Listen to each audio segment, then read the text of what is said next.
Shout out to Rob, because me and Rob had many conversations, obviously, about this Micah, about this Jerry Jones. And my whole thought process was, hopefully if you're Jerry Jones, this is what you do, is par for the course, blah, blah, blah. They're going to find a way. And I'm not in the business of wanting to trade my best player. Rob was saying, hey, if you can get a haul for him, you trade him.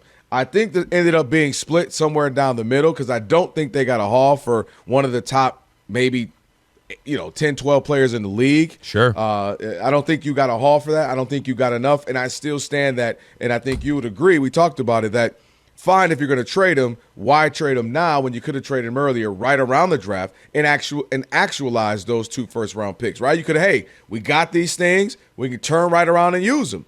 And so you could have done it earlier, you could have done it last year, maybe even got more as far as actual players and picks. So to me, it's split down the middle. He could have got much more if he were going to trade them based on when he could have traded them. So now, Martin, we hear this coming out that this was a unanimous decision to trade him. And so according to Nick Harris of Fort Worth Star-Telegram, sources behind the scenes, they basically said the relationship between the Cowboys and Micah had gotten so bad, obviously, over the last few weeks with all the stuff going on. It was irreparable. And that Jerry Jones, and he confirmed it with other people, that, listen, we're going to have to make this trade, and that you had the front office in, you had some of the front-facing players, some of the leaders on the team that were consulted in this. They were in, and it was a unanimous decision once it got to this point that it has the last couple of weeks, including Coach Brian Schottenheimer being involved in this as well. So, to me, I look at this a couple of ways, Martin. One,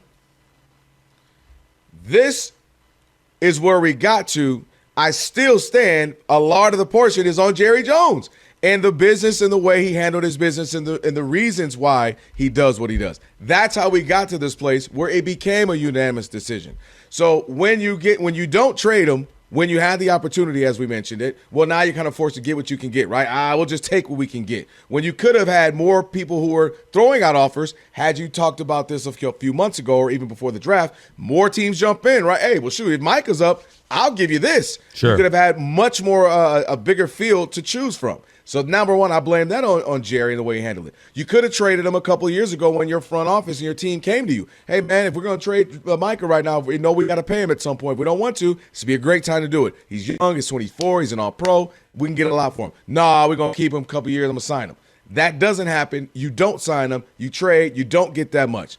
So, of course, you forced your hand to where now you can't go back. Micah's upset. Micah's causing a fuss. He's laying on the training table. He's eating popcorn. He's telling Atlanta Falcons fans to call him. You're over here yelling, and you're going at it with the agent. You've got to the place where there's no return. Now, since we're here, let me offer you this, Martin. When a relationship ends, you've been in a relationship, hopefully the one you're in, never going to end because you just got married. Congrats again. Thank you. But you've been in ones that have. We all have. And by the way, relationships don't have to be romantic. It could be business and partners. It could be homeboys, your friend. And that is a two-sided coin. I say that to say, all right, here we are now. This relationship ended. Well, Micah, let me offer you this. This is a chance for you to hit reset. This is a chance for you to say, well, dang, if everybody's saying I'm crazy, maybe I am. And what I mean by that, Martin, is that if everybody is saying, hold on, Jerry, get it right. I'm Martin, that's Micah. Yeah, you're not crazy. Yeah, let me get back to it. Well, you are a little crazy on, part-time on Tuesdays and Thursdays. But look, if we get reports that they're questioning his leadership, right, his own team, if we get reports that you had many come to the coaches and say, hey, man, I don't know what to do with this guy. Hey, this guy's getting a little beside himself. We have his own players coming out on podcasts saying they don't like what he says on podcasts. And we know what he's done. He's jumped into other people's money. That's one of the things all athletes tell you. Hey, man, don't talk about my money. That's right. Between me and ownership. You don't jump into another man's money and putting opinions out there on that. He's done that. He's talked about his own coaching staff. He's questioned them when they lost in the playoffs to Green Bay, calling them out. I'm not the one putting me out there. Y'all, man, I'm a linebacker. They do it. I don't call the plays up. When you have all of these things starting to happen, you're supposed to be the best player and the leader. Now it's time to self-reflect, right? Okay, so wipe your hands clean. I'm going to Green Bay.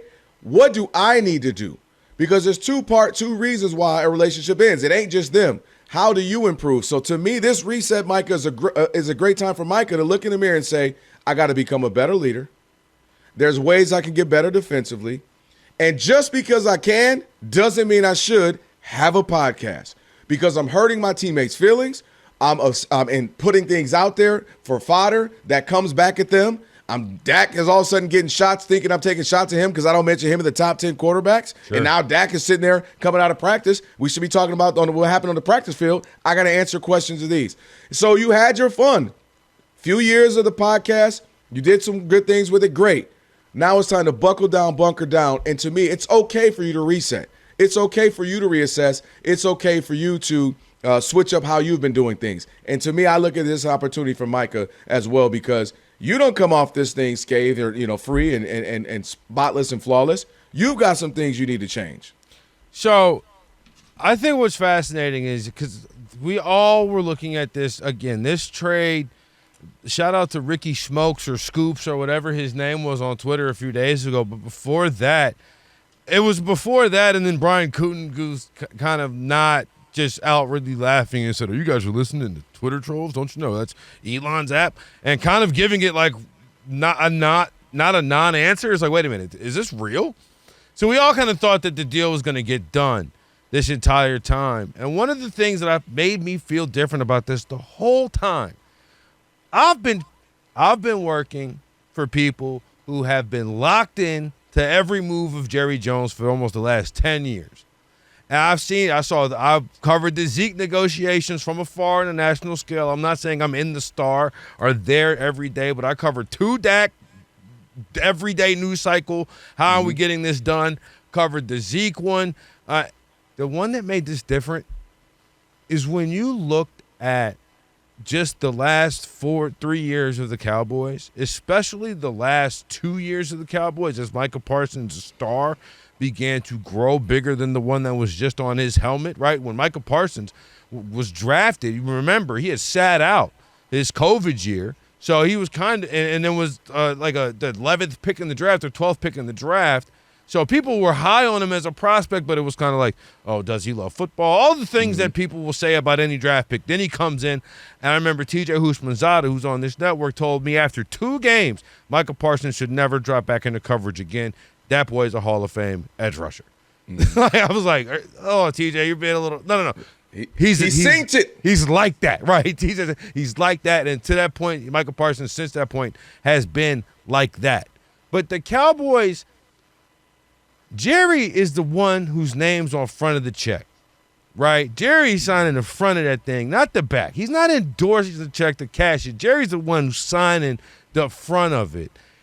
And you can deal with a little bit of noise from the man in charge, right? Because the man in charge is the man in charge.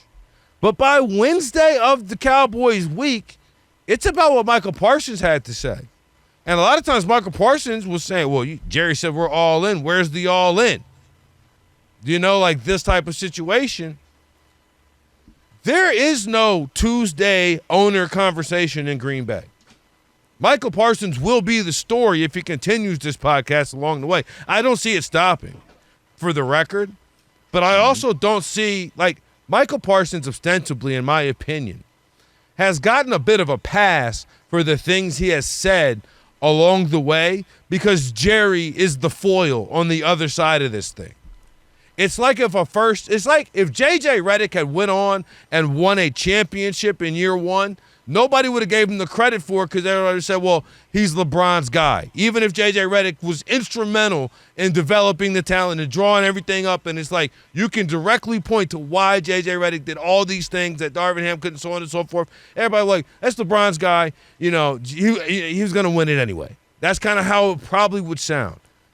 That's just not that foil of that other big personality doesn't exist in Green Bay. Micah Parsons is the big personality. He's taking his star to Green Bay, and there's nobody who's even comes close to rivaling when Micah Parsons says something.